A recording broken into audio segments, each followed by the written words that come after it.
Yahweh still got us. You got a problem, he can solve it, we keep the commandments. We teach our sons and teach our daughters, we pray through Yahshua, the only way that reach the Father. Yahweh chose us from the bottom, yeah, we ran to a couple of problems, but Yahweh still got us. You got a problem, he can solve it, we keep the commandments. We teach our sons and teach our daughters, we pray through Yahshua, the only way that on a mission to snatch my people straight about that fire. On a mission to snatch the lamb out the mouth of a lion. If you notice he ain't in the fold, leave the 99.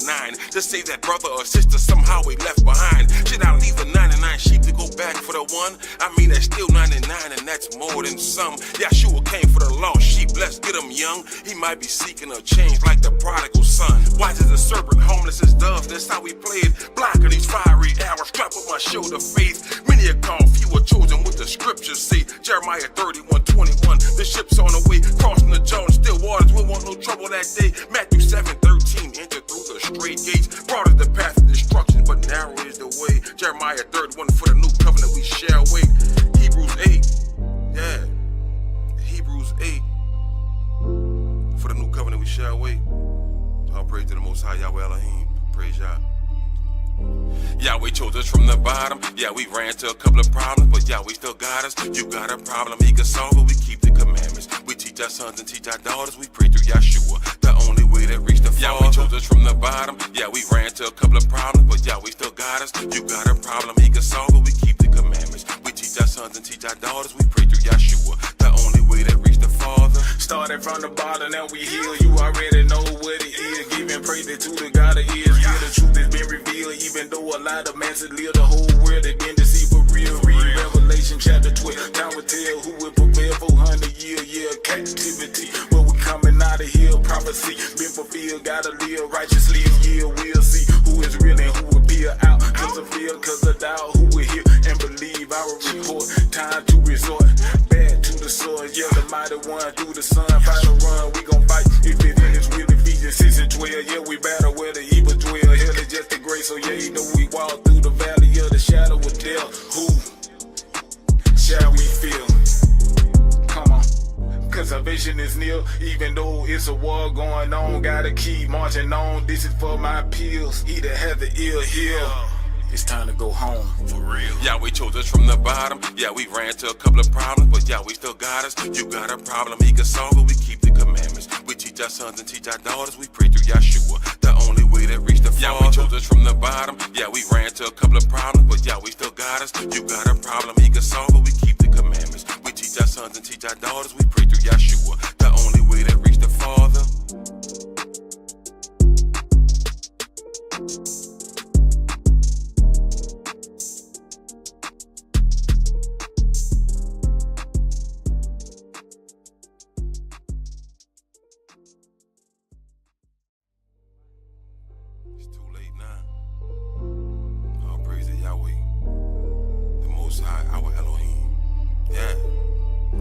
Yahweh chose us from the bottom, yeah, we ran to a couple of problems, but Yahweh still got us. You got a problem, he can solve it, we keep the commandments. We teach our sons and teach our daughters, we pray through Yahshua, the only way that reach the Father. Yahweh chose us from the bottom, yeah, we ran to a couple of problems, but Yahweh still got us. You got a problem, he can solve it, we keep the commandments. We teach our sons and teach our daughters, we pray through Yahshua, the only way that on a mission to snatch my people straight about that fire. On a mission to snatch the lamb out the mouth of a lion. If you notice he ain't in the fold, leave the 99.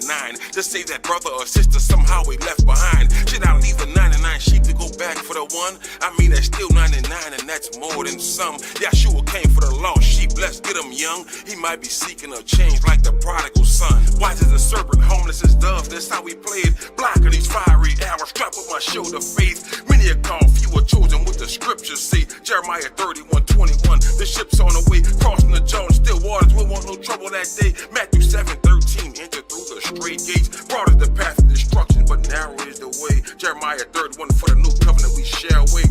Hebrews 8, yeah, Hebrews 8, for the new covenant we shall wait. All praise to the Most High Yahweh Elohim, praise Yah.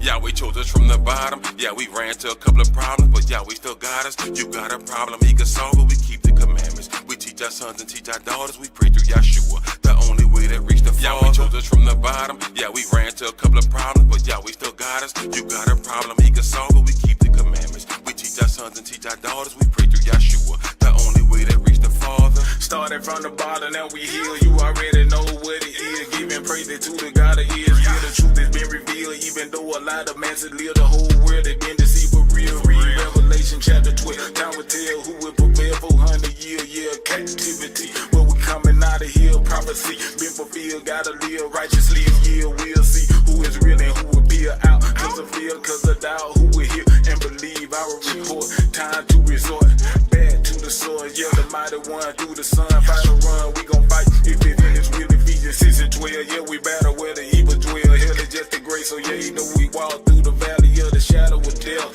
Who shall we feel? Come on.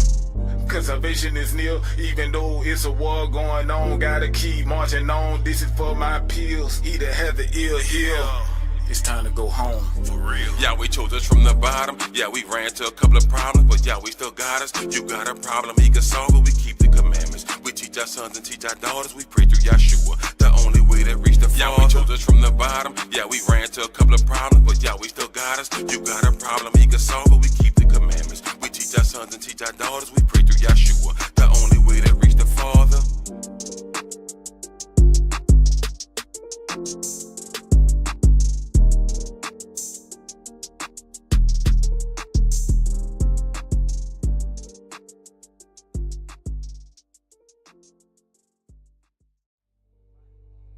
It's too late now. All praise to Yahweh, the Most High, our Elohim. Yeah.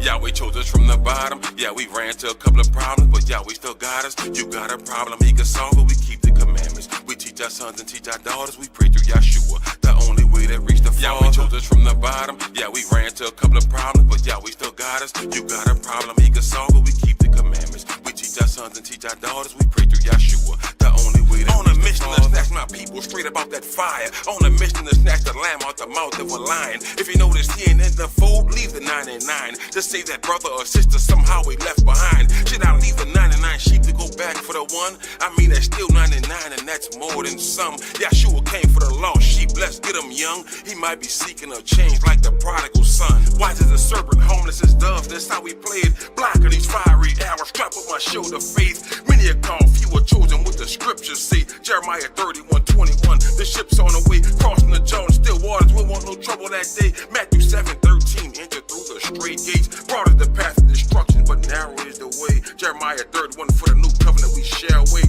Hebrews 8, yeah, Hebrews 8, for the new covenant we shall wait. All praise to the Most High, Yahweh Elohim, praise Yah.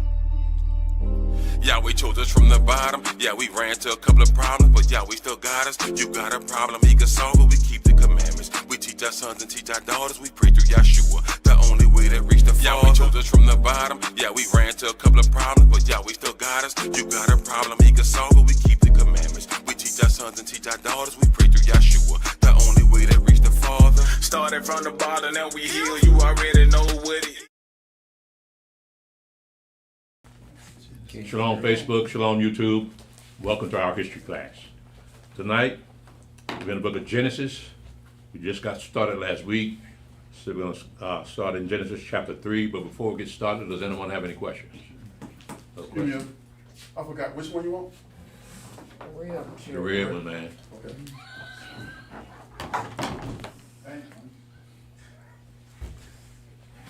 Okay. Okay. Again,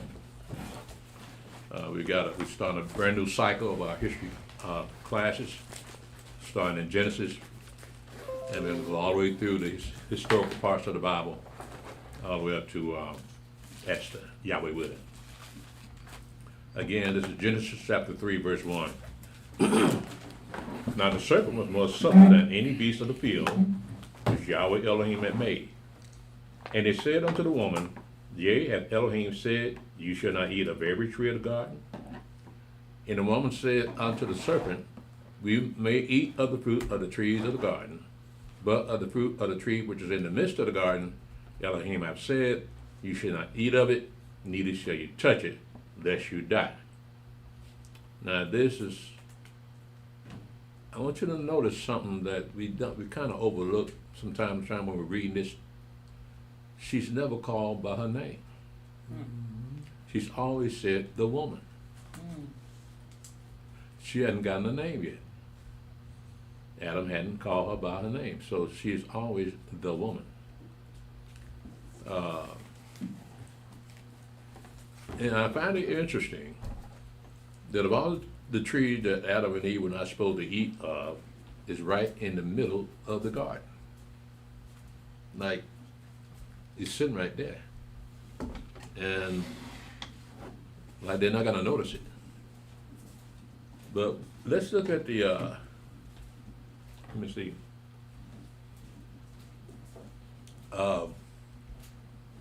She added to the law. When she said, neither shall you touch it, lest you die. Right, so the law was given to Adam, said, in the day that you eat of that tree, you will die. But then she says, turn around and add it to it, say, even if you touch it, you're gonna die. Verse 4, and the serpent said unto the woman, you shall not surely die, for Elohim does know in the day you eat thereof that then your eyes shall be opened, and you shall be as gods, knowing good and evil. Now, what is really going on here? This is a conversation between her and the serpent. So the serpent is saying to her, I want you to disobey God. Not only that, I want you to be unfaithful to your husband. What he's saying here. You got to look at all that because of the result of being approached by the serpent. No doubt, Adam was standing right there. Didn't say a word. Right? And so, you don't hear about any other beast speaking in the garden than the serpent. Why weren't the other beasts speaking? Just a rhetorical question. We know that the story is about Adam and Eve and the serpent, because that would be the protagonist at the end of the story when we talk about that old serpent, that dragon, even Satan. So I just wanted to comment a little bit about what we just read here. He wants her to be an adulterer, chip out on her husband. The law was given to both of them, and she decided, well, I like the way the serpent talked. Yes, sir. I done read some commentaries where they say when she added to the law that the serpent had pushed her into the tree, and since she didn't die, they gave more incentive to her to eat it because she realized she didn't die because she touched the tree. Because he left her pushed her into the tree or something like that. You know what I mean? Some crazy stuff, but you know, she like I said, if she added to the law, but he didn't say nothing about touching. No, it didn't. But notice also that the serpent goes to the woman first. Why? Because she's a weaker vessel. But she just got created. So he must have known something about her to go to her first. He didn't go to Adam. He went to her. He probably picked up on the fact that she's a weaker vessel. You're right. Because he talked directly to Adam. Who, the serpent? No, the Most High. Yeah, he told Adam not to eat of that tree. Right. Uh-huh. So, And apparently, Eve was told the same thing, except she added to it. Right? So, she is the weaker vessel. And this proves it. And the pattern goes all the way throughout history. So therefore, it's always a very good thing that you can find a good and trustworthy woman. Now, just rhetorical, we're speaking because we see the first woman didn't do so well. Yeah. We understand the physical part of the weakness, but does that apply to the spiritual side too? Spiritual side? That a woman could be spiritually weaker than a man. That a spiritual man, you know, you got spiritually weak men, but you know, not they're spiritually weaker. That's why that kind of happened. Not necessarily physically weaker, but physical, because you know it's not really physical. But You can't put that on all women. Right. But just in this case, though. In this particular case, we see the pattern. What happens when the devil gets on the scene? He goes to the woman first. That's why sometimes in men's households there is no peace, and you don't know why. So, and this may be the very cause, because she is susceptible to the teller of lies. So it says in verse 5, for Elohim does know that in the day that you eat of, then your eyes shall be open, you shall be as gods, knowing good and evil. Well, they're already gods. What you need to know evil for? See, because they want to know evil, they didn't realize that that good that they knew was sustaining them. But the evil, they're going to find out, is what's corrupting them. The body wasn't formed to hold that kind of evil. The body was only formed to hold the kind of good. Evil destroys that body, that flesh. Right? She didn't realize that. All she had to do is do what Yahweh told her to do not eat of that tree. And she let the serpent talk her into doing it. Telling the first lie ever been told on earth. And now, it says in verse 6, and when the woman saw that the tree was good for food, and that it was pleasant to the eyes, and a tree to be desired to make one wise, she took of the fruit thereof and did eat, and gave also unto her husband with her, and he did eat. What was Adam thinking? He knew the law too. But he trusted the woman. And what it was is that Adam and Eve did not know what death was. They were innocent. So they didn't really consider what they were doing. Because Yahweh told them, the day that you eat thereof, you're going to die. What did they know about death? There was no death in the world. Yeah. Do you think they looked at time the same way Yahweh did at that time? Because now we know that a day is 1,000 years as far as their death in that time. But did they look at it a day as 1,000 years? Do you think they look at a day as each cycle of the sun, a single day? Well, when you're dealing with the creation of all things, man and woman, man didn't really start counting time till they got kicked out of the garden. Right here, while they're in the garden, it's Yahweh's time. Okay. Right, but once they got kicked out, the clock started ticking for man. Right, so that's why we know from that point on to now, we're looking at 6,000 some odd years until the 7,000th year, and that'll be when the Mashiach shows back up. And so that'll be the sabbatical millennium for us, but right here is when time begins to start for man. And so they didn't have to watch it back in them days, but nevertheless, we can still count from the time they got kicked out of the garden until now. That'll be man's time. So when you look at, for instance, when we're gonna go over this, but you see how long Adam lived. You see how long Methuselah lived. They didn't quite make it to 1,000 years, did they? So again, that was man's time. Let's continue. Genesis 3, verse 7. And the eyes of them both were open, and they knew that they were naked. And they sewed fig leaves together and made themselves aprons. Now, in the previous chapter, chapter 2, and the last verse in chapter 2, it says, and they were both naked, the man and his wife, and were not ashamed. But since they ate of the tree, they see that they're naked.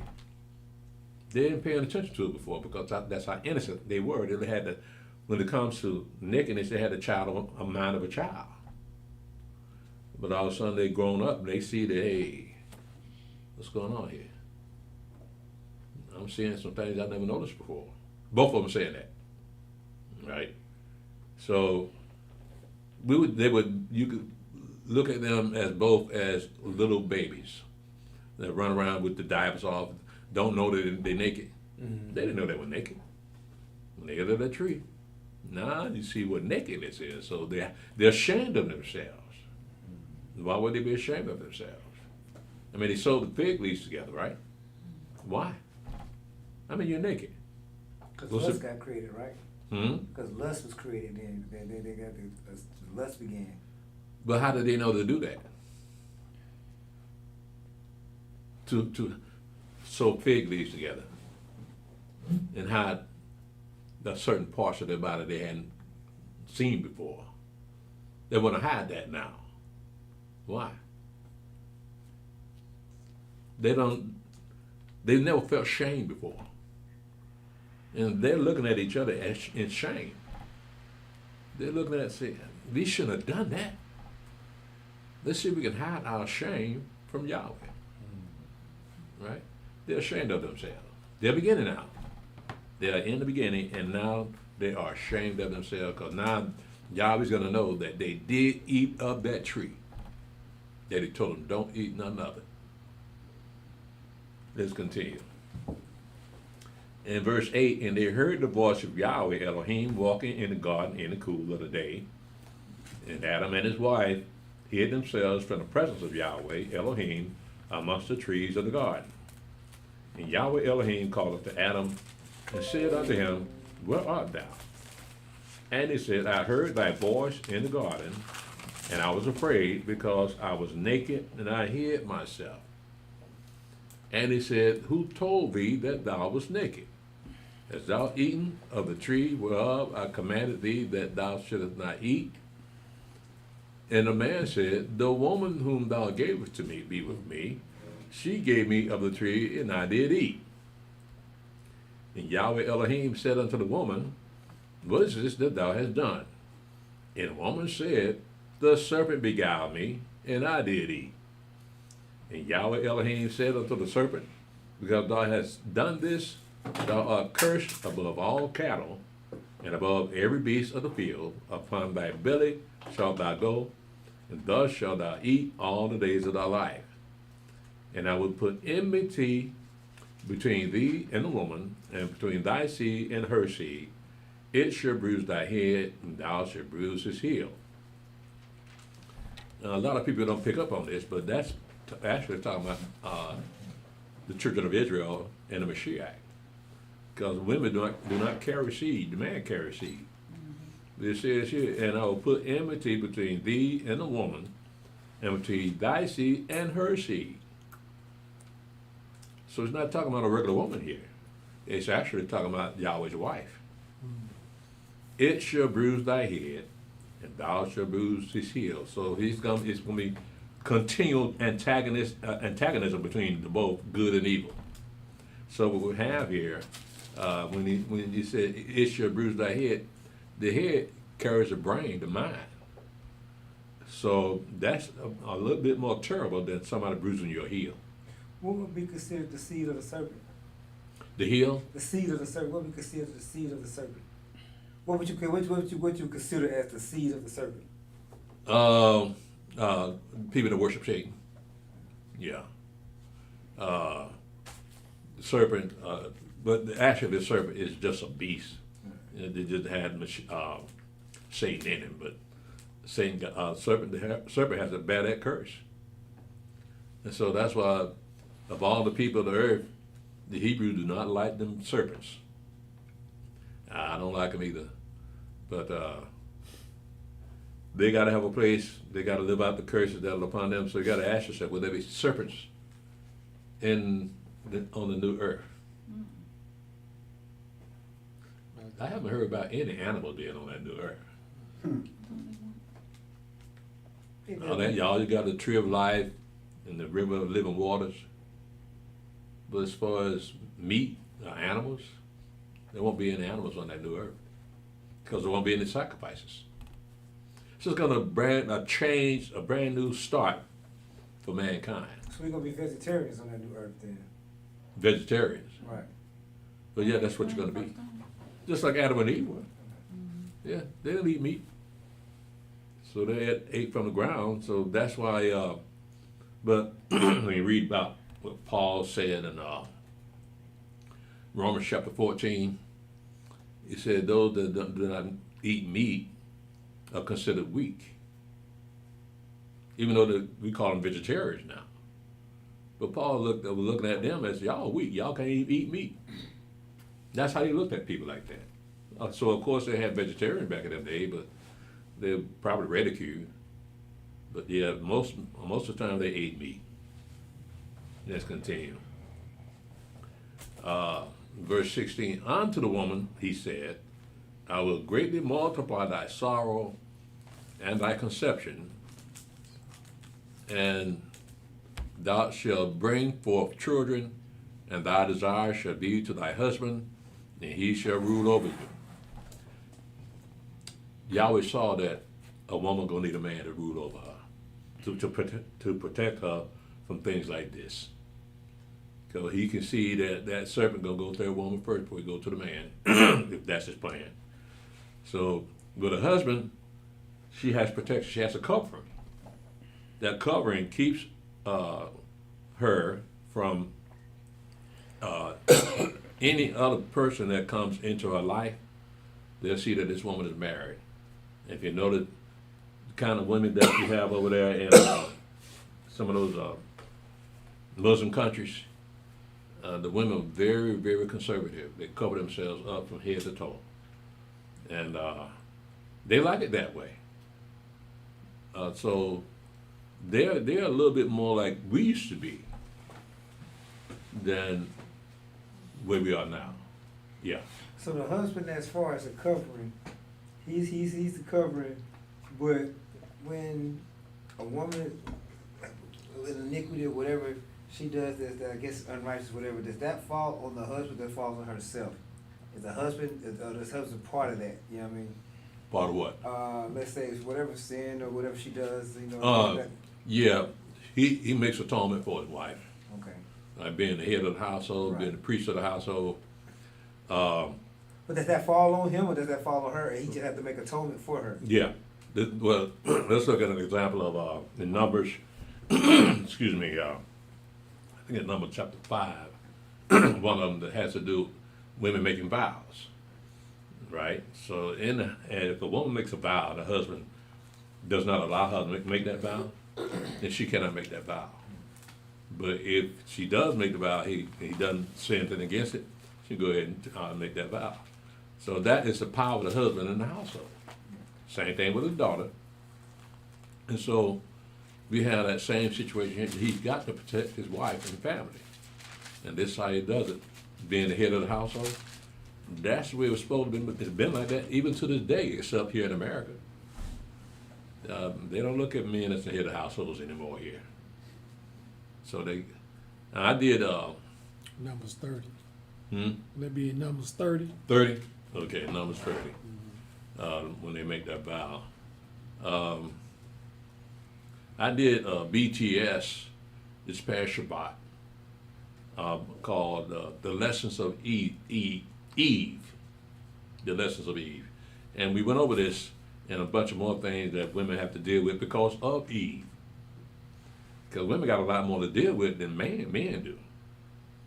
So with all that a woman has to deal with, she needs a husband to protect her from anybody that tries to attack her or try to take advantage of her.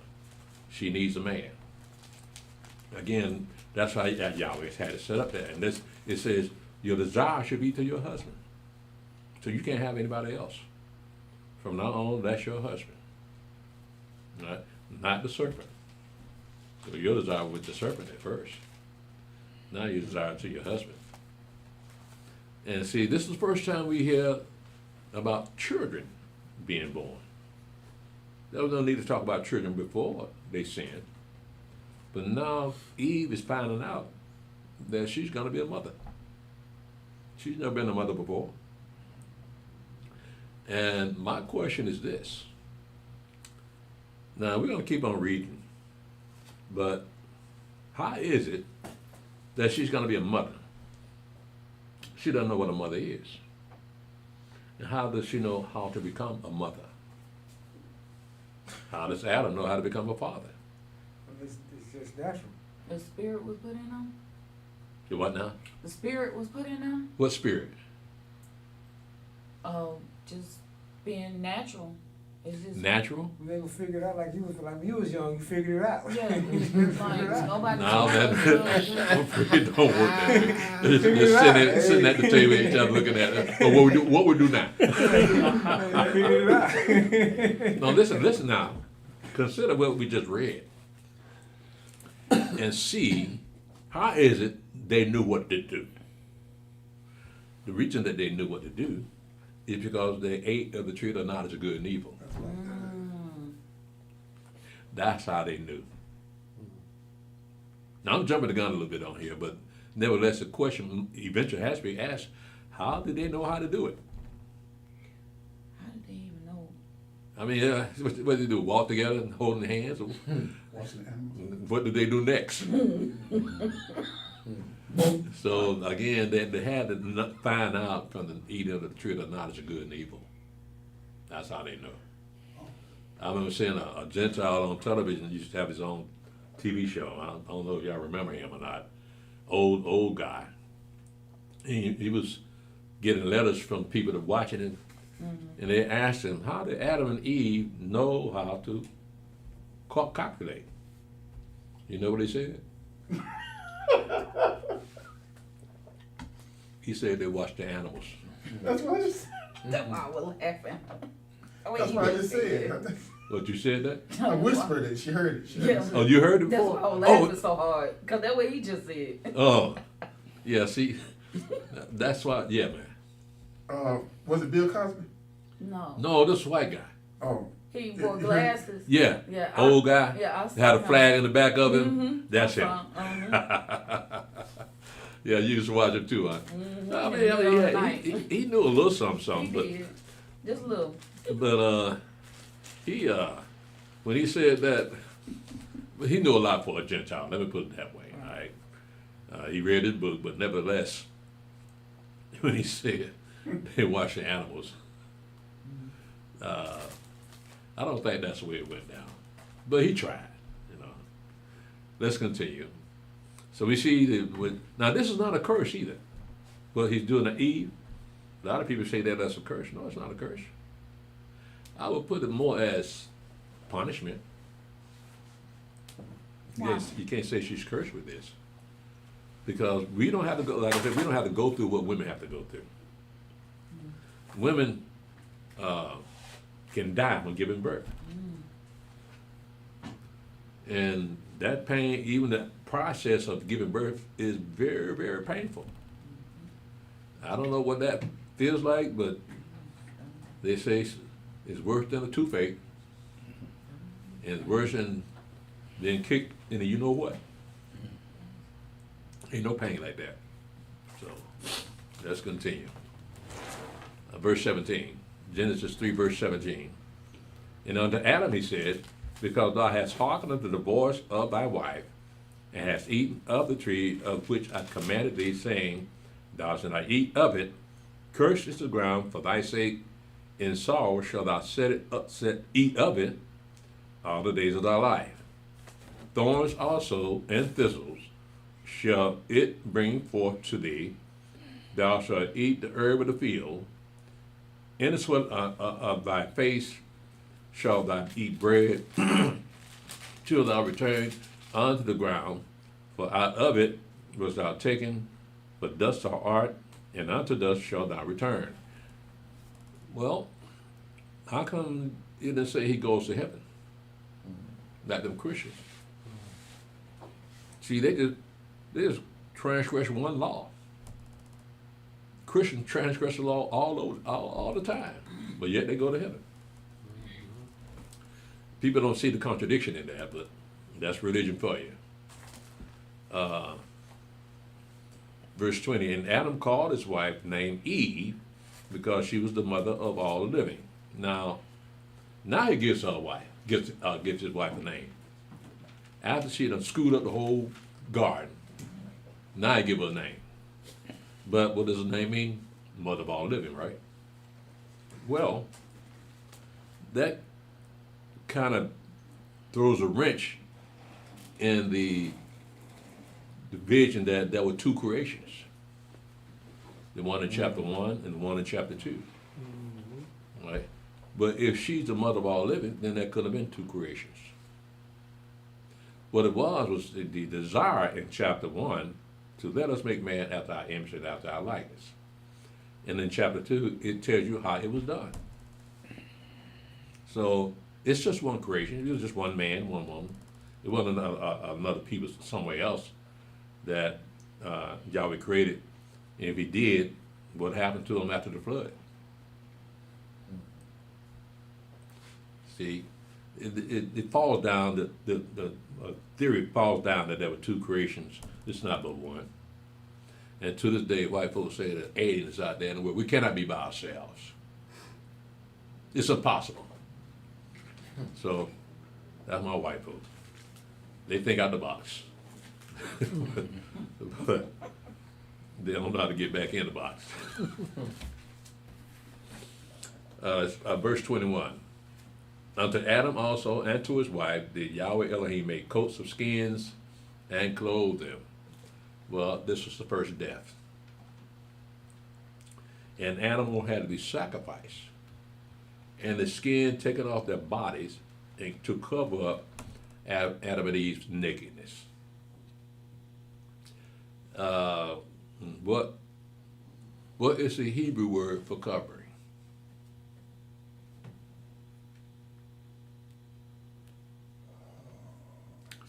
Let me give you a hint. What is the Hebrew term for the Day of Atonement? Oh, Yom Kippur. Yom Kippur. Yom means day, and Kippur means atonement, a covering, right? So it is covering their nakedness here with the sacrifice of some animal, we don't know what, but that's the first death before the rest of everything starts dying off. So now they're naked. And from since then until now, man has always had a need to cover himself. Verse 22, and Yahweh Elohim said, behold, the man is become as one of us, to know good and evil. Now, lest he put forth his hand, and take also of the tree of life, and eat, and live forever. Therefore Yahweh Elohim sent him forth from the Garden of Eden, to till the ground from whence he was taken. So he drove out the man, and he placed at the east of the Garden of Eden cherubims, and a flaming sword, which turned every way to keep the way of the tree of life. That's a hell of a thing to have to consider, that because of you, evil is in the world. But you got to look at also the backstory to this. Now, what is Satan doing in the garden? Why y'all would let him up in there?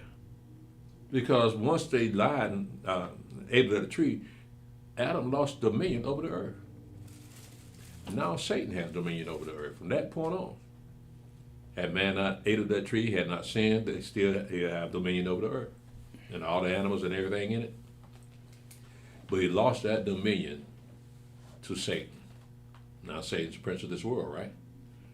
Look at, for instance, the book of Job. Job bet Yahweh that he can make, Satan bet Yahweh that he can make Job curse him to his face. But it didn't work. No matter what Satan did to him or what Yahweh did to him, he still maintained his integrity. But also in the story of Job, he has a wife. Did she comfort him? No, at all. No. See, he said, why do you maintain your integrity? Why don't you just curse God and die? You think Satan got in her to get her to say that? Huh? Think Satan got in her to get her to say that? Well, That's what he wanted. I'm not going to say it was Satan. She was just being a witch. That's all. That's a nice term. He was, I don't know what life was with his wife before, but she sure didn't help him while he was down.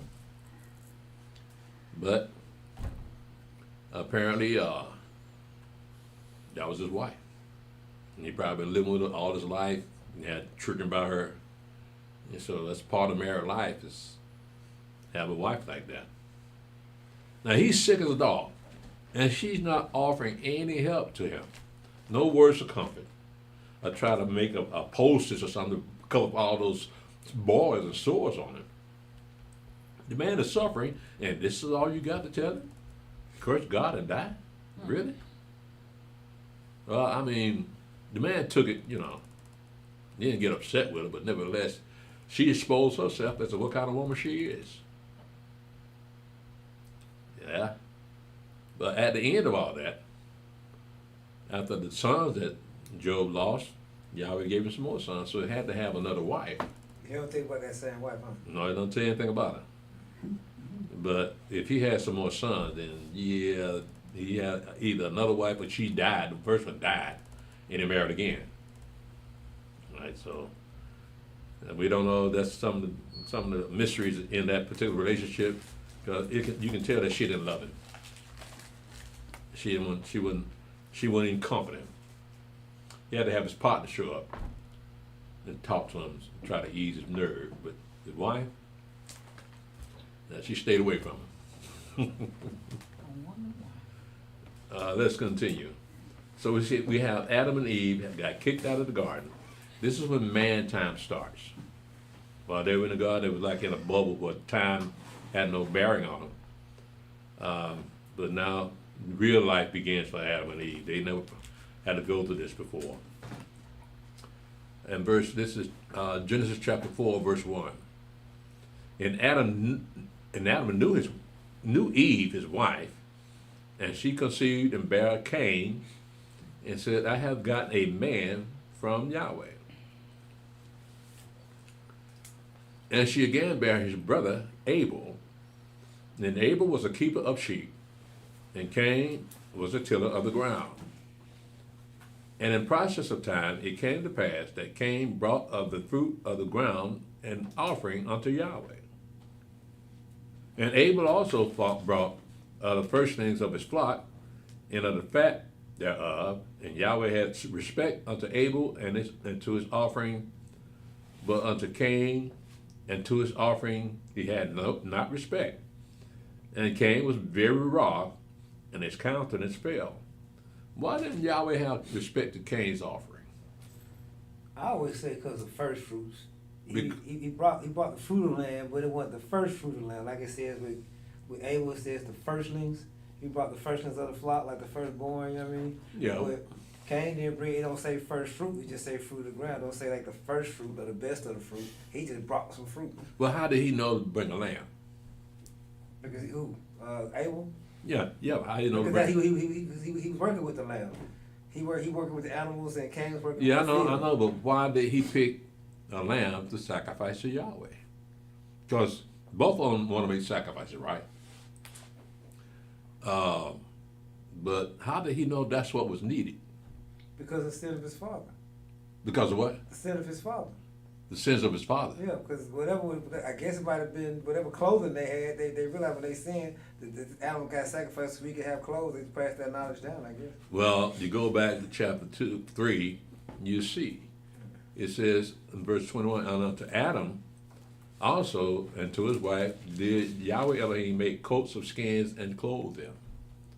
So Abel looked at that, right, and see that somebody died for my dad and my mama. Animal died, right? So what we have here is Abel taking that lesson and seeing that something good about that animal dying. So he sacrificed an animal, the freshest animal that he can get first year, and sacrificing. Yahweh had respect for him because he figured it out that it was blood that Yahweh was looking for, just like with his father and the mother. Blood is looking for, Abel figured out that blood is the life of all flesh. So this is what Yahweh wants. He wants life. It was something that you have sacrificed that you did not want to give up. I want you to kill what you don't want to give up. And that's what he did. That's why they call it a sacrifice. Right? But what kind of sacrifice is vegetables? That's not a sacrifice. No blood in that. Yahweh's not looking for vegetables, but Cain did not pick up on it. Now he's upset about it because Yahweh would not accept Cain's sacrifice. He did accept Abel, so he should have picked up on what Abel was doing to get favor from Yahweh by offering that kind of sacrifice. But no, he gets upset. Let's continue. Excuse me. Isn't also that on verse 2, Abel was the keeper of the sheep. That was his charge in a way, right? Mm-hmm. And Cain his charge was to till the ground. Well, I look at that. I don't know. You could call it a charge. These men had their own way of making a living, making a life for themselves. So Abel was a keeper of sheep, and Cain was a tiller of the ground. And they were just making a life for themselves. But also in that life, they knew that Yahweh, it would please Yahweh to make a sacrifice to them. So this is where we get to this very day the idea that there must be a sacrifice to your God. The Muslims still do it. I forgot what they call it, but they still make sacrifices to their gods, Allah. And I imagine that some of these other religious groups around South America and in the islands, the voodoo people, and those people that I forgot what you call them, but nevertheless, they like to sacrifice a rooster and hang him from the ceiling of your house for some kind of message. And they still do it today. I know I'm gonna think about it before we get up out of here. Okay, so let's continue. In verse 6, Genesis 4, verse 6, and Yahweh said unto Cain, why art thou wroth? And why is thy countenance fallen? If thou doest well, shalt thou not be accepted?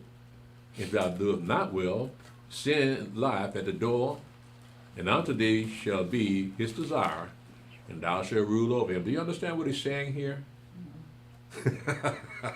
Okay. Look at what he's telling Cain in verse 7. If thou doest well, shalt thou not be accepted.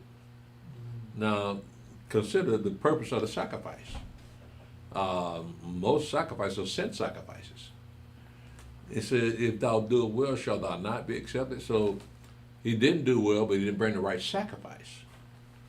And in the second part of that verse is, if thou doest not well, sin lieth at the door. Well, that sin lieth at the door was the sacrifice. So if you want to please me, bring me an animal sacrifice.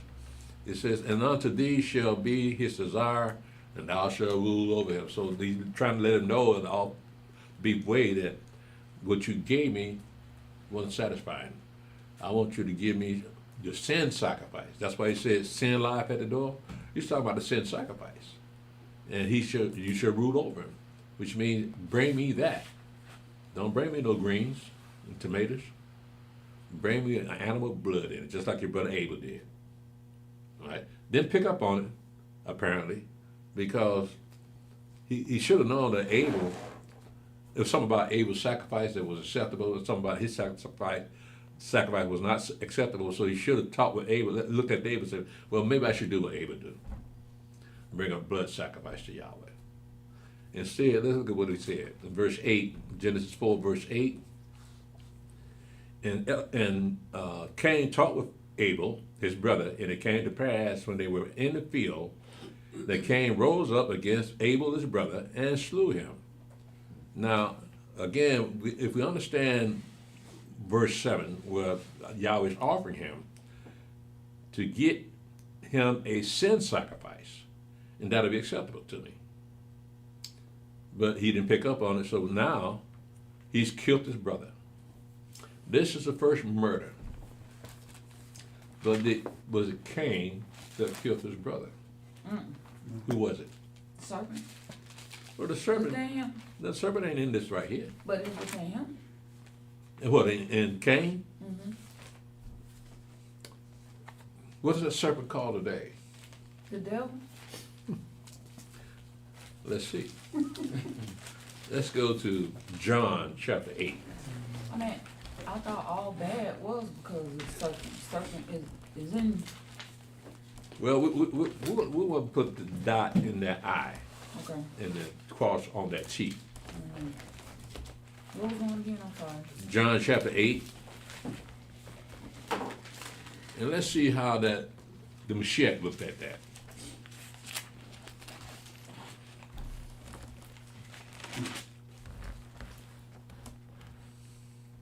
In John chapter 8, verse 44, he's talking to the Jews that didn't believe in the Pharisees.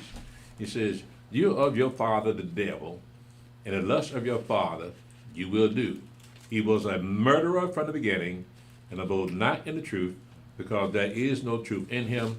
When he speaketh a lie, he speaketh of his own, for he is a liar and the father of it." So the first murder was attributed to Satan himself. He got into Cain to kill his brother. That's why the Mashiach said he was a murderer from the beginning. That was Satan. That's what happened. When Satan get in you, yeah, he can make you murder somebody. Look at what he did with Judas Iscariot. Satan got in him. He had no choice but to betray the Mashiach. He's the father of murder and the father of lies. Huh? So he's the father of murder too, like you said, the father of murder. Yeah. Yeah. Yeah, you're right. It says, when he speaketh of a lie, he speaketh of his own, for he is a lie and the father of it. If you remember, he told Eve that lie. That was the first lie. So that's what Mashiach said. He's the father of all lies. So Mashiach is breaking it down, letting us know what we're dealing with here. And we had to find out the hard way through Cain and Abel that Satan can make you kill somebody, even your own brother. Just continue. Verse 9, this is Genesis 4, verse 9. Yahweh said unto Cain, "Where is Abel thy brother?" And he said, "I know not, am I my brother's keeper?" There's something wrong with them words right there. That's your brother. What kind of heart you got that you don't even be concerned with your brother well-being? You are supposed to be your brother's keeper. Now we see the cause of the murder would be included in the commandments and the laws that we received from Moshe. So if you murder somebody, yeah, you got to answer for that. Your life for that life. Right? So we see here, let's continue, because we're going to see what happened to Cain, because this is the first murder, so Yahweh didn't put any judgment on Cain like he got in the law. That didn't come to much, much later. So he murders his brother, right? Verse 10, he says, "And he said, What hast thou done? The voice of thy brother's blood cried unto me from the ground." Now there you go right there. That's why we say, when you look in the book of the law, Yahweh said the blood is the life of all flesh. So he heard the life of Abel calling him from the ground. See, we don't know what that's like, but if blood is the life of all flesh, Yahweh hears that blood talking. Innocent blood the most. Verse 11, Genesis 4, verse 11. "And now art thou cursed from the earth, which hath opened her mouth to receive thy brother's blood from thy hand. And when thou tillest the ground, it shall not henceforth yield unto thee her strength. A fugitive and a vagabond shalt thou be in the earth." And Cain said unto Yahweh, "My punishment is greater than I can bear. Behold, thou hast driven me out this day from the face of the earth, and from thy face shall I be hid, and I shall be a fugitive and a vagabond in the earth. And it shall come to pass that everyone that findeth me shall slay me." And Yahweh said unto him, "Therefore whosoever slayeth Cain, vengeance shall be taken on him sevenfold.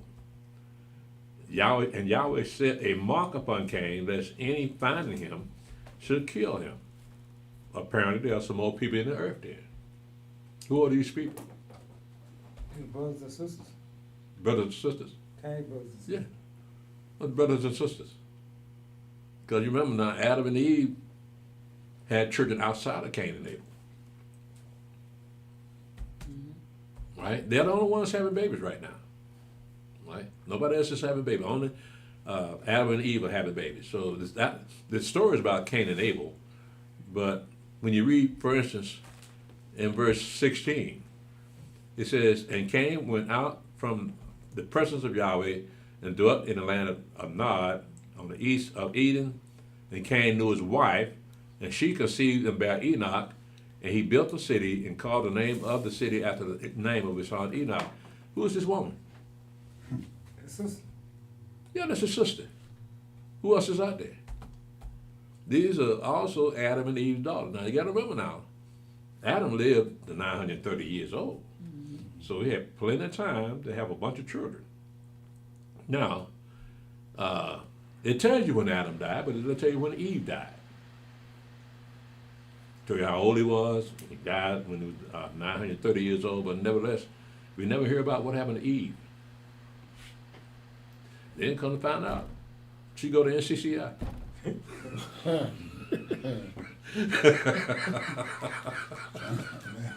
She's been here all alone. So, by the way, where is she now? She next door? Okay. I'm trying to laugh. Let's continue. Genesis 4, verse 18. And unto Enoch was born Irad, and Irad begat Methuselah, Mehujael, and Mehujael begat Methuselah, and Methuselah begat Lamech, and Lamech took unto him 2 wives. The name of the one was Adah, and the name of the other Zillah. And Adah bare Jabal. He was the father of such as dwell in tents, and of such as have cattle. And his brother's name was Jubal.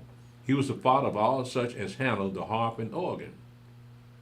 And Zillah, she also bare Tubal-Cain, an instructor of every artificer in brass and iron. And the sister of Tubal-Cain was Naamah. And Lamech said unto his wives, Adah and Zillah, Hear my voice, you wives of Lamech, hearken unto my speech, for I have slain a man to my wounding, and a young man to my hurt.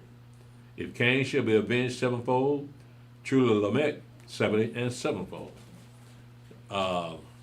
So now we see that Yahweh hadn't really put judgment in the earth for murdering somebody. In fact, Cain is protected from vengeance of his brothers and sisters. And so he put a mark on it. We don't know what the mark was. White folks come up with all kinds of crazy ideas. But nevertheless, whatever that mark was, nobody could kill Cain. He had to live the rest of his life on his own. But he had to get away from his father and mother because he murdered his brother. Let's continue. Genesis 4, verse 25.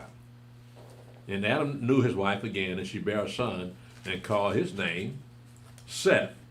But Elohim said she, have appointed me another seed instead of Abel, whom Cain slew. And to Seth, to him also there was born a son, and he called his name Enos. Then began men to call upon the name of Yahweh. So as time continued, men began to multiply, and they called upon the name of Yahweh because Yahweh only, the last person that Yahweh spoke with was Cain. Now we know he spoke with Adam and Eve, but the last time Yahweh spoke to mankind was through Cain, to let them know that he was going to put a mark on him so that nobody would kill him. That was an angel. That was not an angel speaking to Cain. Who? Cain. Cain did what now? That was not an angel speaking to Cain. No. That was Yahweh. I mean, yeah, that was an angel. They didn't hear Yahweh's voice because she had said so. So there was an angel, but it was still Yahweh Elohim talking to him, right? And so when man began to call upon Yahweh, the name of Yahweh, again, Yahweh hadn't talked to man for a while after Cain. So they calling for him. Yahweh, where you at? He ain't talking to man. It didn't say that Yahweh responded to them. It's just that they began to realize that, hey, somebody named Yahweh Elohim created all this. So we must reverence him and call upon him and see if he speaks with man again. Because Yahweh doesn't speak to man all the time. Let's continue. Genesis chapter 5, verse 1. This is the book of the generations of Adam.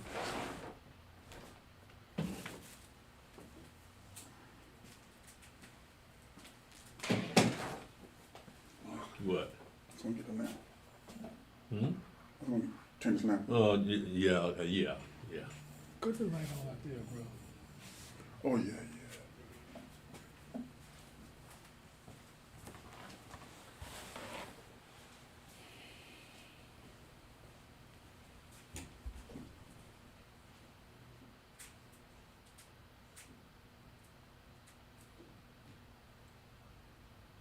Okay. This is Genesis chapter 5, verse 1. This is the book of the generations of Adam. In the day that Elohim created man, in the likeness of Elohim made he him. Male and female created he them, and blessed them and called their name Adam. In the day when they were created. And Adam lived 130 years and begat a son in his own likeness, after his image, and called his name Seth. And the days of Adam after he had begotten Seth were 800 years, and he begat sons and daughters. And all the days that Adam lived were 930 years, and he died. So, what we have is a statement here that Adam was created in the image of Elohim, right? However, it says here, in verse 3, and Adam lived 130 years and begat a son in his own image. Not in the image of God, but in Adam's image. In his own likeness and after his image, and called his name Seth. So from that point on, man is no longer, Adam is the only man that we know of that was created in the image of Elohim. Well, if Adam's son is created in his image, and he's still the image of Elohim because he's the image of Elohim, so his son should be still the image of Elohim because he's created like Adam, right? I mean, see what I'm saying? I'm trying to see. Like okay, Adam is created in the image of Elohim. Mm-hmm. Well, he has a son that's created in his image. Mm-hmm. It would still be Elohim's image because Adam is in the image of Elohim. You see what I'm saying? Right. It was just It's passed only on one down. man that was made in Yahweh's image. Right. Right. So the rest of it was in the image of man from that point on. So a man can have many sons, and their sons can have many sons, but they're always in the image of the Father. But you can't discount the effect that the woman has over that child, that child have a mixture of both father and mother. And so they would be the image of one flesh, two people that made one flesh to be their image. But nevertheless, it's no more the image of God on the earth. Because it doesn't say Eve was made in that image, so Eve kind of like diluted the image a little bit. Who? Eve, it doesn't say Eve was created in Yahweh's in Elohim's image. It doesn't say that. So she was made from Adam's rib, so she's kind of diluting the image for self because she's part of it now. She's diluting the image a little bit. But who is she in the image of then? Adam's rib. She came out of rib. I mean, rib ain't got no breast. It might be, I don't know. You can go there and see. What it's saying is that women came from men. Right? That's all that means. But the woman coming from man does not mean that the woman has to look exactly like the man. Right. She's a woman. So what was the purpose of the woman? To be a helpmeet to the man. That's all she was supposed to be. It didn't mention nothing about her having babies or doing anything more than being a helpmeet for her husband. So now the purpose of the woman is to procreate now. But in chapter 5, you're going to notice that you never see the name of the wife of the people we're talking about. Now again, you have to look at that as part of the patriarchy, in that the men ruled things, they wrote things down the way they saw. And so we would have here, we would have men's name being mentioned, but not the woman, not the mother. But he also said, again, he said he had sons and daughters, so they slowly filling up the earth. Let's continue. Genesis chapter 5, verse 6. And Seth lived 105 years and begat Enos. And Seth lived after he begat Enos 807 years and begat sons and daughters. And all the days of Seth were 912 years, and he died. And Enos lived 90 years and begat Canaan. And Enos lived after he begat Canaan 815 years and begat sons and daughters. And all the days of Enos were 905 years, and he died. And Canaan lived 70 years and begat Mahalaleel. And Canaan lived after he begat Mahalaleel 840 years and begat sons and daughters. And all the days of Canaan were 910 years, and he died. And Mahalaleel lived 65 years and begat Jared. And Mahalaleel lived after he begat Jared 830 years and begat sons and daughters. And all the days of Mahalaleel were 895 years, and he died. And Jared lived 162 years and begat Enoch. And Jared lived after he begat Enoch 800 years and begat sons and daughters. And all the days of Jared were 962 years, and he died.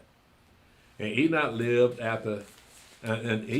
65 years and begat Methuselah.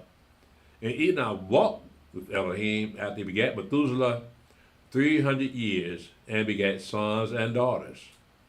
And all the days of Enoch were 365 years. And Enoch walked with Elohim, and he was not, for Elohim took him. Now, Enoch is a special case, because this is the first man that never died. And so, regardless of how that Enoch is procreating and bearing children, he still walked with Yahweh. He still walked with God. It didn't want a problem with him. So he must have enjoyed Enoch so much that he wouldn't even let him die. Now we know that Enoch and Elijah they're still alive at some plane of living. All we know is what we read about. But there must be another existence for people that never died. Because they're not up in heaven, because they would have said so. Even though the whirlwind it does say the whirlwind took Elijah away to heaven, but that's not the heaven we read about in the book of Revelations. And we know that Paul said there are 3 levels to heaven. And Paul had a vision of the 3rd level of heaven, but he didn't see Enoch. Nor did he see Elijah. Nor did he see them 2 thieves that was crucified with him, with the Mashiach. So the Mashiach is on that 3rd level with the Father, sitting on the right hand. Nobody else is around, right? So we got Enoch here that never died, but Mashiach said, no one has ascended up to heaven except he that came down from heaven, even the Son of Man which is in heaven. How do you square that with this? Because Enoch was born. He didn't come from heaven. Or did he? Now remember now how the Mashiach said, no man has ascended up to heaven except he that came down from heaven, even the Son of Man which is in heaven, right? Now, how is it that the Mashiach was born from a virgin? She did not know a man. How is she in her womb and she didn't know a man? How is that possible? Because, he prophesied that a virgin shall conceive and bear a son, and God called his name Emmanuel. So how is that possible for a woman to conceive without a man. Can it be done today? Yeah. Yeah, it can be done today. But how was it done back in these days? Spirit. Well, let's look at case in point with the Mashiach himself. The angel Gabriel told Mary that she's going to have a son, right? And she said, how is that possible since I don't know a man? He said the Holy Spirit will overcome you, right? And all of that put together. But you got to keep in mind when you're talking about on he that come from heaven returns back to heaven. So we're looking at King David's seed being preserved in heaven and then inserted into Mary so that when it's time for the Messiah to leave, he can go to heaven. Right? So with that, we call it artificial insemination today. Right? So a virgin can conceive today with artificial insemination. So we're looking at Enoch, the case of Enoch here. The seed of Enoch must have been preserved, the seed that begat Enoch must have been preserved up in heaven. But from whom? It doesn't say. We're trying to rationalize what the Mashiach said with the fact that Enoch never died. Yeah. Well, maybe he's not in heaven. He said he took him, but don't say he took him where. You know, he doesn't say where he took him to. Well, What seed where he was, was he Adam's seed, Seth's seed, whose seed got preserved? You know what I mean? let's go to Hebrews chapter 11. Okay.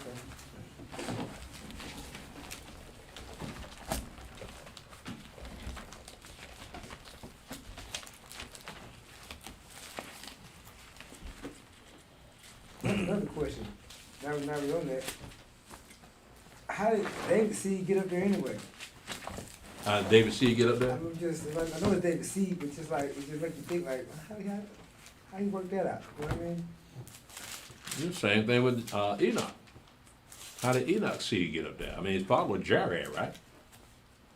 So how did Jared's seed get up in heaven so it can come down and be inserted into Enoch's mother so that he can return back to heaven? So Enoch was kind of like a virgin birth too. No, because remember, Enoch was born of his father Jared. So it couldn't have been a virgin birth. Well, how would the seed get up there and then get back in his father? Yahweh had it specifically chosen for that seed to be placed in Enoch's mother so that when she gives birth to Enoch, he won't die. That's on the rationale you can come up with. But look at verse 5, Hebrews chapter 11, verse 5. It says, by faith, Enoch was translated that he should not see death. It was not found because Elohim had translated him. For before his translation, he had this testimony that he pleased Elohim. But without faith, it is impossible to please him. For he that cometh to Elohim must believe that he is, and that he is a rewarder of them that diligently seek him. So he was translated. They shouldn't see death. Yahweh changed him. Right? Into what? So, again, that's Hebrews 11, verse 5. He was translated. And so, that's why he didn't die. But then again, you got to reconcile that with what the Mashiach said in John chapter 3, and verse 13. So no man had ascended up to heaven except he that came down from heaven. So we got Enoch ascended up in heaven. Well, I'm not going to say that. He was translated that he should not see death. So we're looking at Elijah was the only one that was said that went off to heaven. That never died and went off to heaven. But you look at the story of Elijah. Elijah was a very, very powerful prophet. Mm-hmm. He could call upon Yahweh and Yahweh would answer him right away. So Yahweh, throw some fire down on these people. And that's what Yahweh did. Twice. Right? So even Elijah said, I stand before Yahweh. Right? So this is a prolific prophet in that Yahweh answered him right away, every time. Boom, boom, boom. But really, that's what it was with all the prophets. When Yahweh spoke to them, they requested something for them, Yahweh knock it out right quick. Look at Hannah. She made a vow to Yahweh. So Yahweh, if you give me a son, I give him right back to you. Yahweh heard the vow. She got pregnant and gave a son to Eli, and that was it. So back in these days, we can see that Yahweh responded to our fathers very quickly, as if he was standing right there. But today, all we can do is pray to Yahweh and hope that he hears our prayer. Because we can't, none of us can say, well, I talked to Yahweh and Yahweh answered my prayer in that he took vengeance on my enemies so that I could see it. But he don't roll like that no more. So we have to look at Yahweh deals with man in a different way now. He doesn't answer man right away. Besides that, man has to go through his son first. Yahweh's son, got to go through him first. But a lot of people don't know that. But let's go back to Genesis. Yeah. On the, what's that word you mentioned? What? That word trans. Translated? Translate. Does that mean that he had no blood in him? You can't live forever with blood in you. No, what I mean about him, because if he ascended to heaven without death, I'm thinking that he never had. Well, he had blood in him because he had children, didn't he? You can't have children without blood. Because that's how they determine the father of a child, is by the blood of that child. Right? So it said Elohim had translated him, right? So he changed him so that he couldn't, as a flesh and blood man, he couldn't go to heaven as a flesh and blood man. Right. Remember what Paul said? Flesh and blood cannot inherit the kingdom of heaven. So he had to change him. Same thing with Elijah. He had to be changed. Okay, I understand now. Right? Flesh and blood cannot live up in heaven. No matter what white Christians say, that they're going to rapture up to heaven. Yeah. With the suits on and the dresses. Like that's what angels wear up there. But let's continue. Let's see here. I gotta fix me up my new Bible here. This thing here is not made for Hebrews.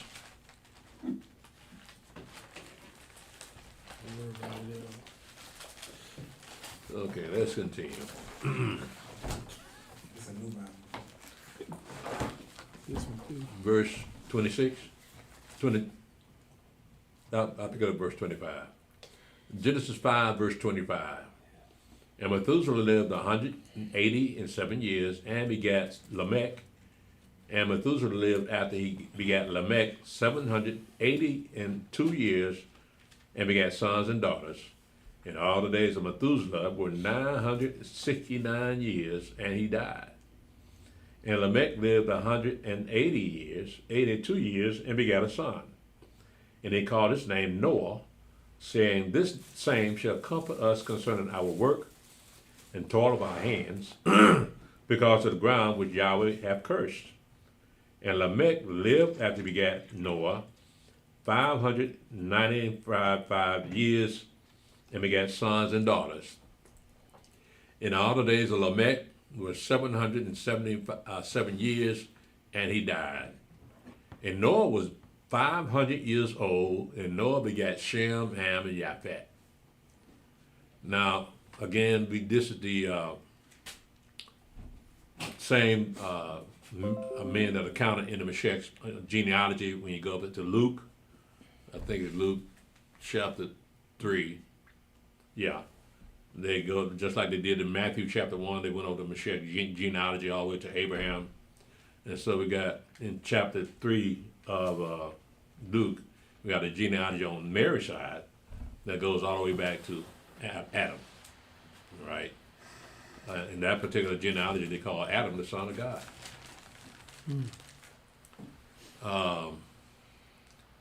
Now, chapter 6 here is something that you have to wonder what people's mind is when they try to interpret what they just say. I'm going to show you.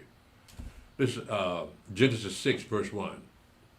And it came to pass when men began to multiply on the face of the earth, and daughters were born unto them, that the sons of Elohim saw the daughters of men, that they were fair, and they took them wives of all which they chose. Now, what people don't understand is when it says the sons of God, it's not talking about the angels, but that's what they're saying.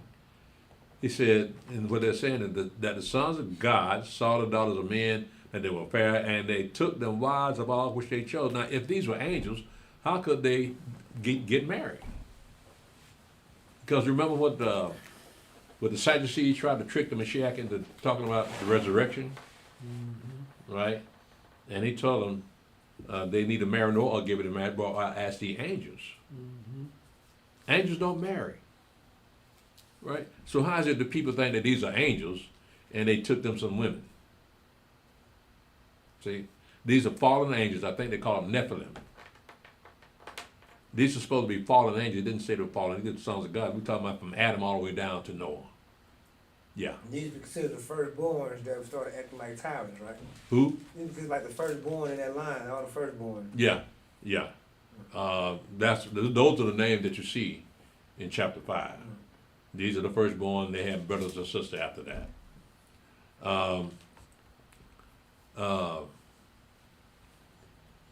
It says that in verse 2, that the sons of Elohim saw the daughters of men, that they were fair, and they took them wives of all which they chose. Now these men, again, were marrying the daughters of Cain. So we got the holy seed mingling with the evil seed. Right? That's why it said the sons of Elohim, these men here we just read in chapter 5, saw the daughters of men that they were fair. These are Cain's daughters, and they took them wives of all which they chose. So it continues on, even in the fruitfulness of mankind, that Cain's seed is still in the earth. But his daughters are still in the earth. So the sons of Elohim saw them, and they looked fair, they took them for wives. Verse 3, and Yahweh said, my spirit shall not always strive with man, for that he also is flesh. Yet his days shall be 120 years. So he set a timeline on that. Did that thing come back on? Yeah. Well, I tell you, I'm glad I'm not what they call them people, schizophrenic or whatever that thing is. You see flashing lights and you just freeze. Yeah. Let's continue. And Yahweh said, I read that now. Now man has got a timeline on it. He can live 120 years. Now, do we have anybody living that long today? Or have lived that long before? I know they passed 100 a few times. That's kind of normal. But I don't think we've had anybody live 110. We don't have a record of that. Because if he was 110 years old, that means he had to be born 110 years ago, and they didn't have much record back in the day, so how can he prove it? Let's continue. There were giants in the earth in those days, and also after that, when the sons of Elohim came into the daughters of men, and they bare children to them, the same were mighty men which were of old, men of renown. It says in verse 4, there were giants in those days. Well, that's where they get this book of Enoch that said that there were giants that were over 2 miles tall. When you do the conversion to linear from Hebrew, I think they said about 300 L's, that's E-L-L-S, and tall, and that you convert that to linear measurements, you're looking about 2 or 3 miles tall. That's how tall these men were, these giants. But that's not what that word giant means. When you look it up in the Strong's Exhaustive Concordance, you see that the word giant means a tyrant, a bully. That's all that word means. But they took it and ran with it and said that the book of Enoch talks about the giants from these particular passages, and they talk about the fallen angels, and that the angels, all the angels had different names, whereas in the scripture, all you got is 2 names, Michael and Gabriel. In the book of Enoch, you got a whole bunch of angel names. So it's suspect. That's all I'm saying. And besides that, if these giants were that tall, they should have survived the flood. They should have found some remnant or some skeleton of a flood, of a giant somewhere around that area. And besides that, how did a regular female woman give birth to a giant? That would kind of kill her, wouldn't it? Or he was born normal, but then he became a giant. But how you gonna put clothes on a giant? And I mean, we talking about 2 or 3 miles tall. Yeah, so I'm pretty sure the mother of the giant had to keep running so she don't get stepped on. So, but see, it doesn't add up for these to be the kind of giants we hear about in the book of Enoch. And besides that, you got the book of Enoch, and then you got second Enoch. There's 3 Enochs. You got 3? I ain't hear about the third one. There's 2, 3 Enochs. Because I know the second one had to be written in a Slavic language, right? Right. So what's the third one? I just know there's 3 Enochs. I don't know what language it's originally written in, but it's 3 of them. Well, the first book of Enoch was supposed to be written in Ethiopian, Right. right? And the second book of Enoch was supposed to be written in the Slavic language. So you don't know what the third book I of don't know Enoch? what it's supposed to be written in originally, but it's supposed to be 3 Enochs, though. I might have to Google that and see. Yeah.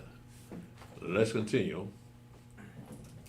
Now let me read verse 4 again. There were giants in the earth in those days, and also after that, when the sons of Elohim came unto the daughters of men, and they bare children to them, the same became mighty men, which are of old men of renown.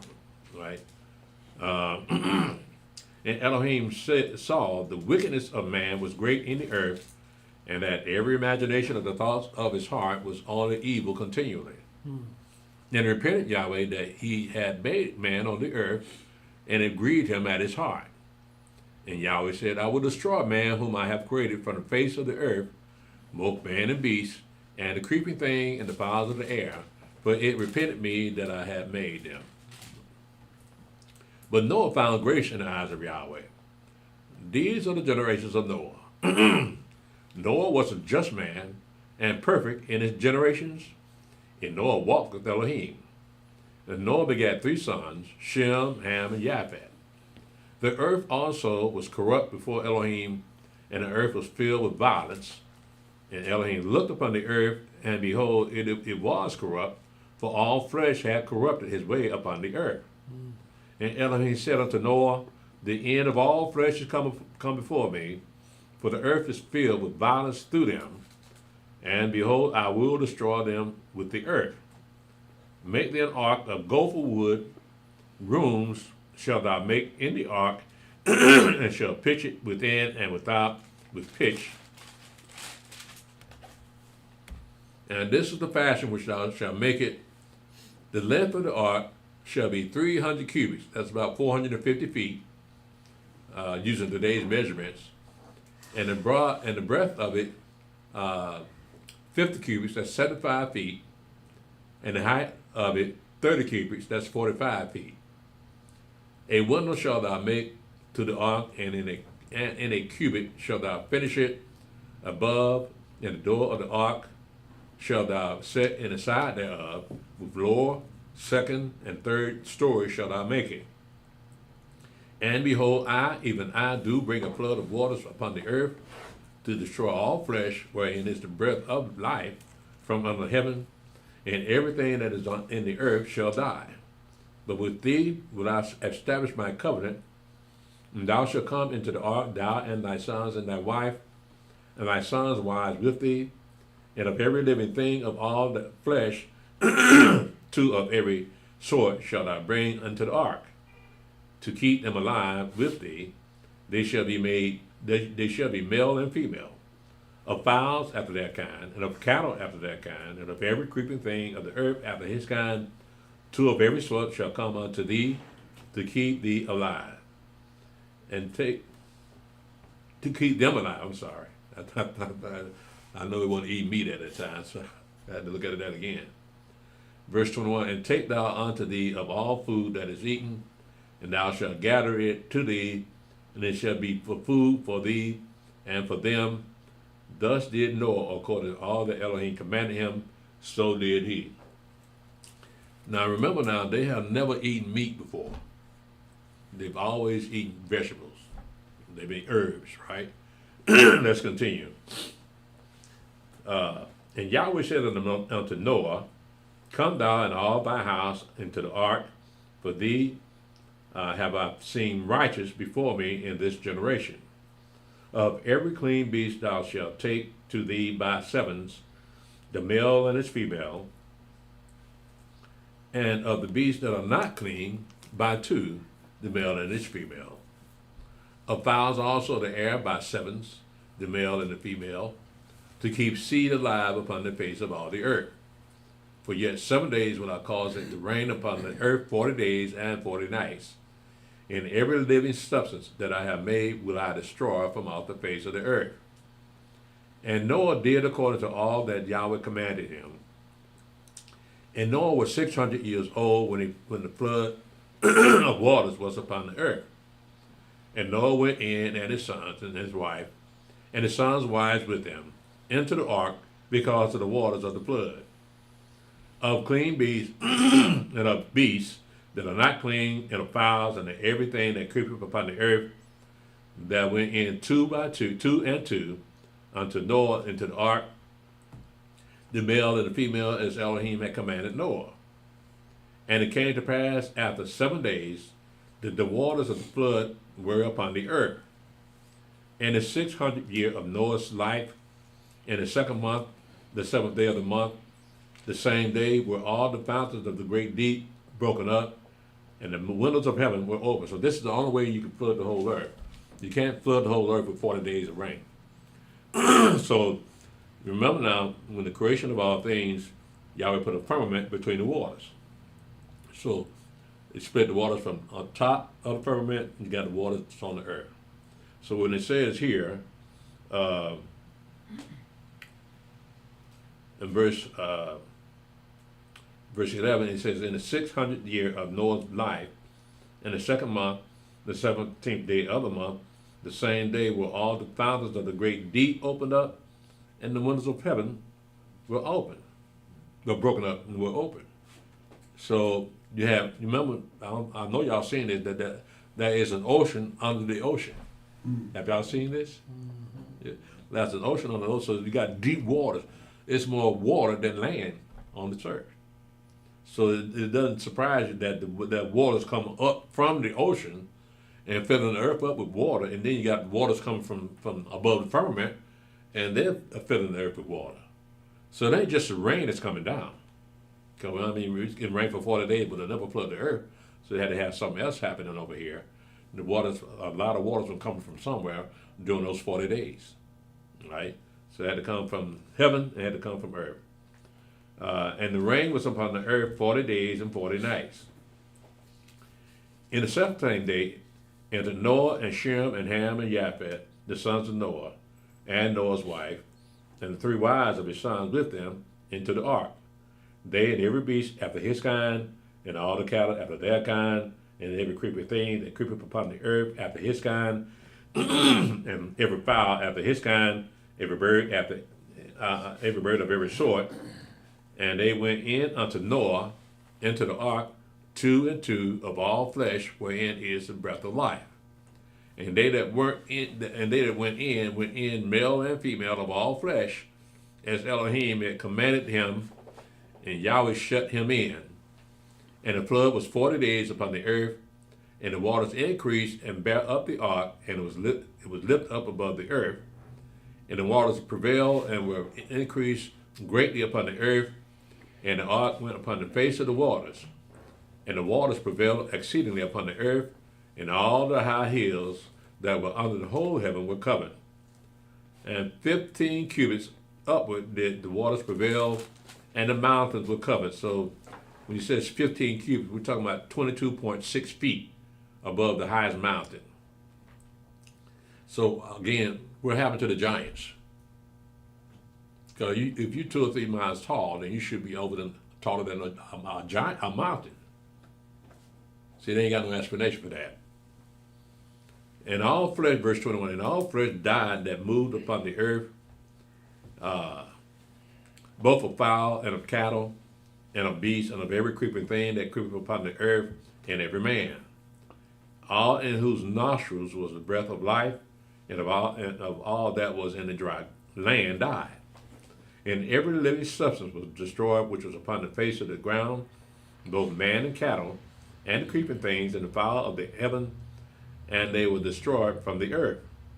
And Noah only remained there, they that were with him in the ark. And the waters prevailed upon the earth 150 days. You always say alive. What you just read, you said Noah only remained. That's it, verse 24, and the waters prevailed upon the earth 150 days. It said Noah only remained alive. I think you said there. It said, in verse 23? Yes, sir. And every living substance was destroyed, which was upon the face of the ground, both man and cattle, and the creeping thing, excuse me, and the fowl of the heaven, and they were destroyed from the earth, and Noah only remained alive, and they that were with him in the ark. Yeah. What? You said there. You said there There, instead of they? instead of alive. He remained They there. that were alive with him in the ark.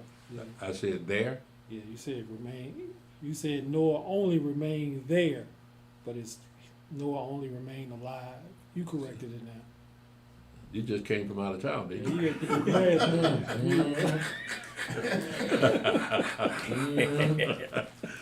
You're gonna leave your elders alone, bro. I'll help you out, man. No, help the back, please, help the back. Genesis chapter 8, verse 1. And Elohim remembered Noah and every living thing and all the cattle that was with him in the ark. And Elohim made a wind to pass over the earth, and the waters assuaged. And the fountains also of the deep and the windows of heaven were stopped, and the rain from heaven was restrained. And the waters returned from off the earth continually, and after the end of 150 days, the waters were abated. And the ark rested in the 7th month, on the 17th day of the month, upon the mountains of Ararat. The ark itself was not a boat. No, it just, when the waters came, it just lifted that ark up, but it didn't sail nowhere. Yahweh just wanted to get these particular people off the face of the earth while the flood was there, so that ark just rose up and just stayed in one place. Where was it going? It didn't say it had a steering wheel or rudder. It's just a big house to keep all these animals from dying in the flood. So it wasn't really a boat, didn't sail nowhere, but it was just, he had to stay out there on that water for 40 days and 40 nights. They had to be something strong, because I know that wood was heavy. They were more healthy back in them days. Yeah, I mean, look how long Noah lived. And he was 600 years old when he began building the ark. Yeah.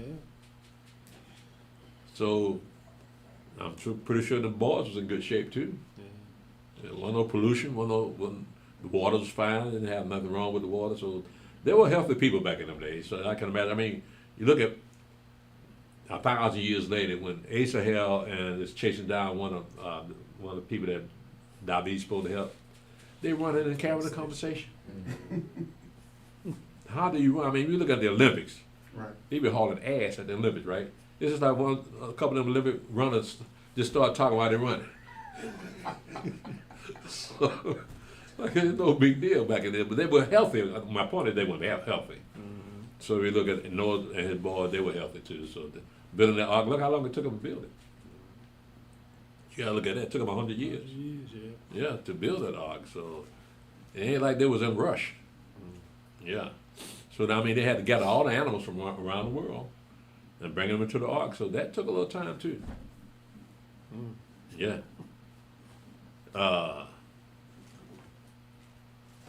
Verse where I stop at? Verse 4. Yeah. And the ark rested in the 7th month, on the 17th day of the month, upon the mountains of Ararat. And the waters decreased continually unto the 10th month. In the 10th month, on the 1st day of the month, were the tops of the mountains seen. And it came to pass at the end of 40 days that Noah opened the window of the ark which he had made, and he sent forth a raven, which went forth to and fro until the waters were dried up from off the earth. Also he sent forth a dove from him to see if the waters were abated from off the face of the ground.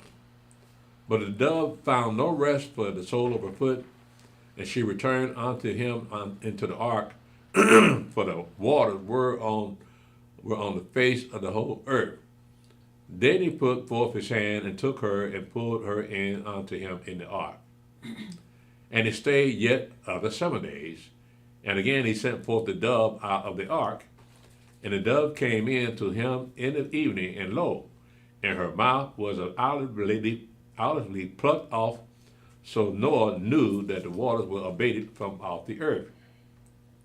And he stayed yet other 7 days, and he sent forth the dove, which returned not again unto him any more.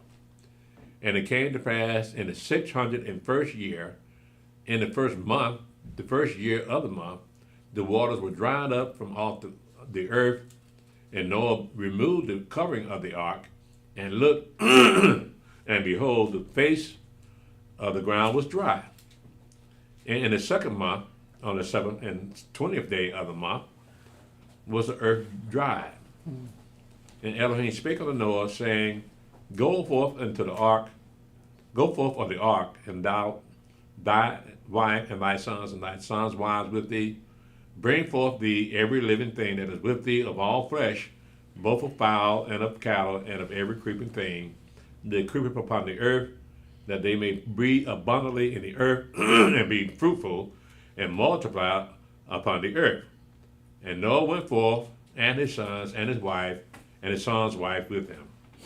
Every beast, every creeping thing, and every fowl, and whatsoever creepeth upon the earth, after that kind, went forth of the ark.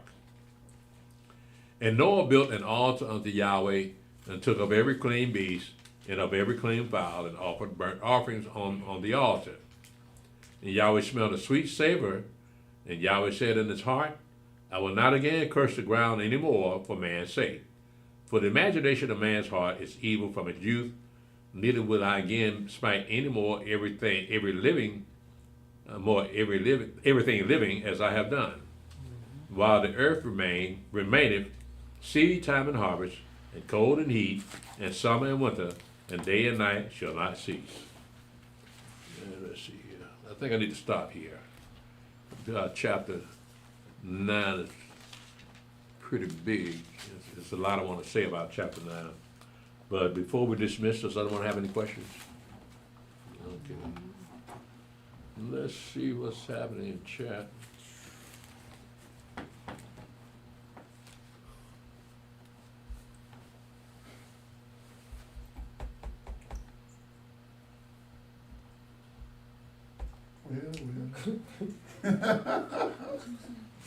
We're just talking about you, E.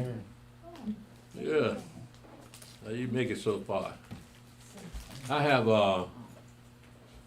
Repentant Judah on YouTube. Yes, sir. Okay. Shalom, Repentant Judah. Shalom, Morning Crisp. Shalom, Elder Mick. Shalom, Sister Naraya. Shalom, Brother Eliyahu. I hope you're feeling better. Shalom, Brother Kevin Birch. Shalom, Brother Kemuel. Shalom, Brother Malachi. Shalom, Gregory Rucker.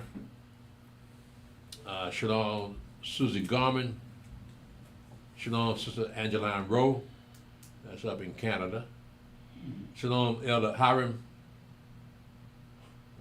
Shalom, Brother Ezra Ben Israel. Shalom, Brother Adrian Davis. Shalom, Sister Rachel Ben Israel. Shalom, Sean Berry. Shalom, Elder. When we read in Genesis that Elohim spoke to Adam and Eve, was that Elohim Israel or the Father Yahweh?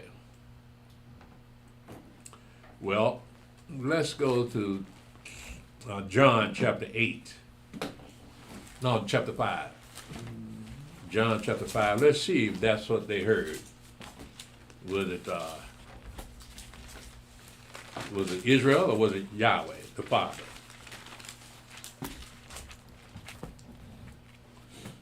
In John chapter 5,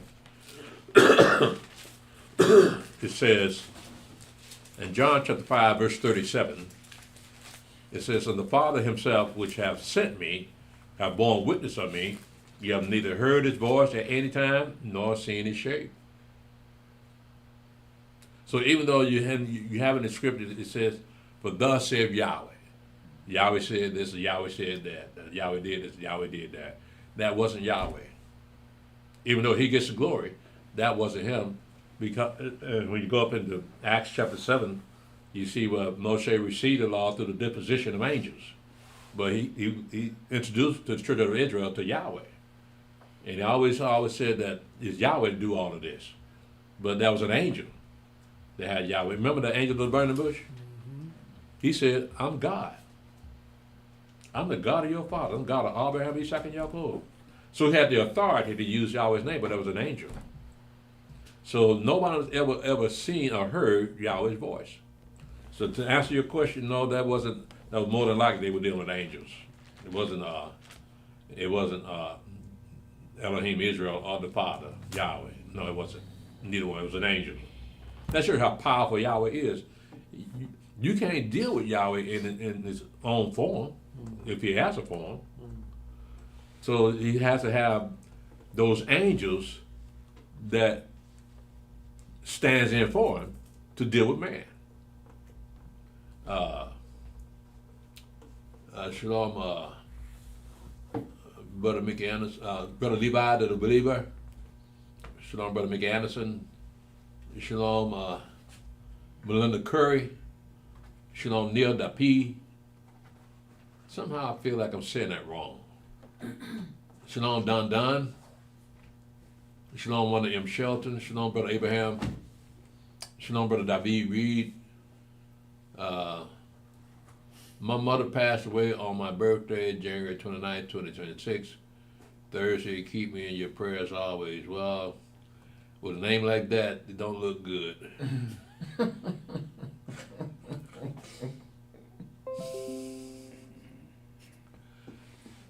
Shalom, Valerie Balfour. Shalom, Brother Hodiah. Come on, y'all gotta take this serious, man. It's not easy doing this. Shalom, Avisa Judah. Shalom, Shalom, Brother Clarence Marks and Sister Yolita. Shalom, Don. Shalom, Julius Brown. Shalom, El Alahayam and Mother Malaka. Shalom, Shamayam Yasharala, Elder. Shalom, Elder Tobiah. Shalom, Esher Yasharala. Shalom, Elwin, I guess that's what that is. Shalom, Brother Jacob. Shalom, Lonely Red Wolf. Shalom, Mikael. And Shalom, Brother Alahayam Ben Yasharala. That's all I got.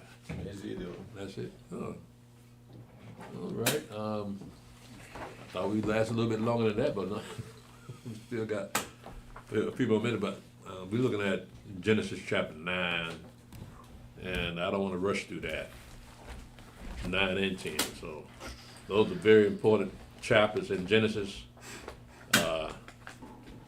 It tells you Yahweh gives the law in chapter 9 that somebody shares somebody's blood, their blood had to be shared.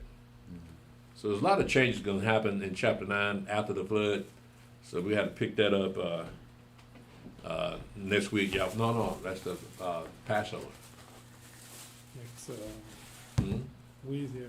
That's Passover. That's the 31st. And so that following week would be Last day of the Feast of Unleavened Bread. what? I think it's the last day of the Feast of Unleavened Bread. That'll be April. April what? I think it's the 7th or 8th, 7th.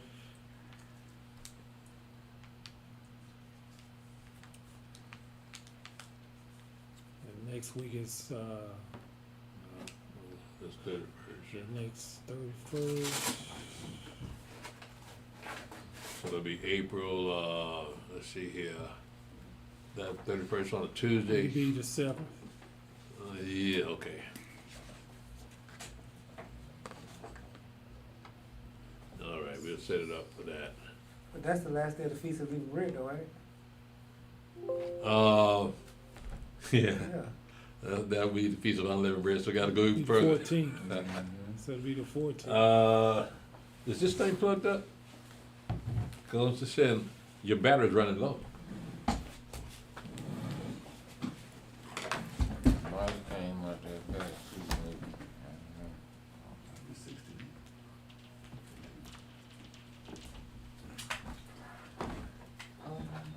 You did something. It came back on. Was it when it not plugged up good there? Yeah. Okay. All right. Well, Facebook, we're gonna have to shut it down now. Let me go ahead and get out of this. I want to thank y'all for joining us tonight. This is again, this is our history class night, but starting next week and the following week, we'll be in the midst of our holy days. So one of the holidays falls on one of our Bible study nights. So just tune in and watch us keep those holy day services. Because I don't know if any other Hebrew groups does these things, but we've been doing it for years. So Yahweh willing, we'll do it again starting next week. Thank y'all for joining us. Yahweh bless you and keep you.